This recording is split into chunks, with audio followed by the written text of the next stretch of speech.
Hello and welcome to my presentation. Hello to my SSC group, and if this goes viral on YouTube, which I hope it will do, hello to everyone else. Right, we can ignore that. It's my introductory sheet. Oh, there we go. Right. So my presentation is on the placenta and specifically the abnormalities that arise. So, and I'm going to throw in a bit of etymology there as well. So, just talk about the etymology of placenta. Placenta is Latin for flat cake, which is quite appropriate for its name, seeing as it supplies all the nutrients to the fetus, and does have a flat appearance to it as well. So, without further ado, on we go. Yeah, so just quickly about the content of this presentation. So I'm going to first talk about the function of the placenta. Then going to talk about placenta accreta and varying forms of that, and also talk about placenta previa, and finally at the end talk about abnormal placental cord insertions and what the consequences of all of them can be. Yeah, so just a quick overview. I'm sure you all know this, but talk about the function of the placenta. So the placenta provides oxygen and nutrients to the fetus, as well as removing carbon dioxide, just basic life support. And the placenta is also a very important endocrine organ. So it releases many hormones, but I'm just going to talk about a couple. Just mention HCG, which is human chorionic gonadotrophin, and this is important in maintaining the corpus luteum. And I'm also going to talk about human placental lactogen, HPL, which is important for growth and lactation. And our first bit of etymology here for the word lactogen. So with the prefix lacto, meaning milk, and then gen for producing. So as you can see, seeing as it's involved in that hormone's involved in lactation, you can see where that comes from, and that is a Greek origin.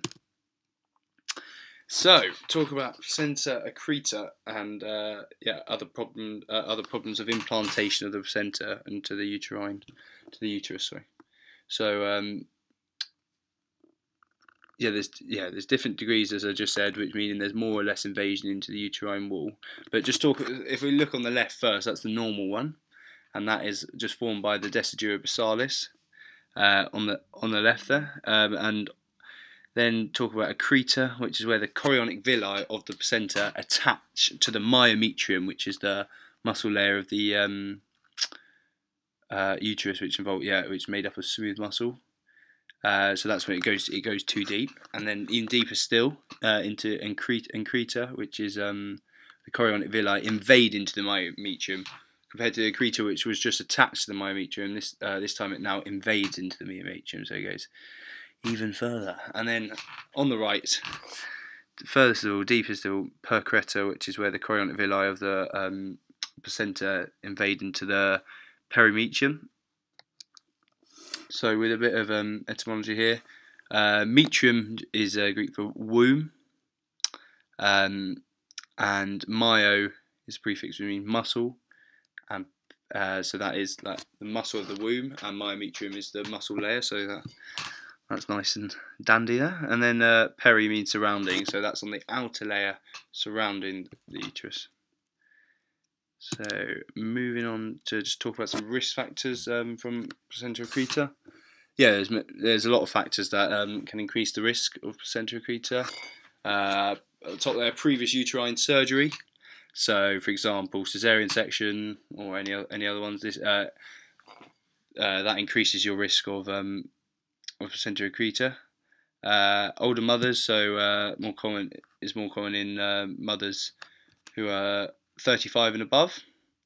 And the position of the placenta in the uterus is very important. So, for example, placenta previa, which we'll come on to next slide, that's just where the placenta covers the cervix, which can be problematic during childbirth, just like loss of blood. But if you hold your horses, we'll get onto that. And having had previous children is also a risk factor for it. So, placenta previa, that is as I mentioned earlier, that is where the placenta overlies the cervical os, and there's different types you see in the picture. On the left is normal, which is the placenta is usually above the fetus. But other examples you see, there's low, there's partial, there's total, also known as complete, and also I think marginal as well, which is not shown in that image. But low and partial tend to resolve on their own, but total placenta previa is often causes problems and often need to be and also often need a cesarean section at childbirth. And so there's a bit more etymology. So previa, so pre obviously means before, via way, so it's a Latin origin meaning before way, or like in the way, as you can clearly see the placenta would be if for childbirth when it's trying to come out the cervix there and out through the vagina. So that's why it often does lead to a cesarean section. So talk about some complications of placenta previa. So it can lead to slow fetal growth due to a lack of blood supply compared to in a normal placental position in the uterus. Fetal anemia, and also hypovolemic shock, which is hypovolemic shock during childbirth, because that's due to blood. It can be due to blood loss, causing death to either the fetus or the mother. So from that cheery subject, we'll move over to a bit more etymology, which we do love. So hypovolemia. Hypo being low and volemia being volume, so it just means low volume. And anemia, another one, which is an, so without, and hemia, blood, so without blood, and anemia is a low hemoglobin count, so that's rather fitting. So lastly, we will come on to a few of the abnormal cord insertions. So on the left we have that's what's normal, central cord insertion. So the umbilical cord inserts centrally into the placenta. Eccentric, so it's not. So that's when it's slightly off center. It's a slight lateral insertion of the umbilical cord, but it's important thing is it's more than 2 centimeters away from the placental margin, which is the side of the placenta. So it's not right on the edge, but it's not centre, so you would just describe it slightly off centre. And then marginal cord insertion, that again is the lateral insertion of the umbilical cord, but it's more than 2 centimetres. Sorry, it's less than 2 centimetres from the placental margin, so it's much nearer to the edge. And a twin pregnancy much increases the chance of having a marginal cord insertion. And that can lead to excessive hemorrhage during childbirth again, and also similar to earlier, it also causes decreased blood supply to the fetus, which can affect the growth and development of it. And then lastly, on the right, there's the filamentous cord insertion. So this one is a bit different. This is where the umbilical cord inserts into the fetal membrane first, which is known as the chorioamniotic membrane. And then it travels within these membranes to the placenta.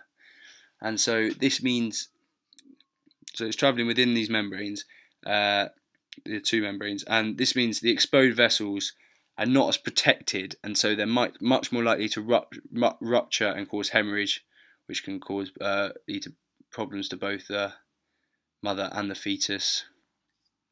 And these cord insertions are also, studies have shown they're much more likely to have an emergency cesarean section. So our journey is up. To prove I haven't made the whole thing up, this is my list of references, and so thank you very much.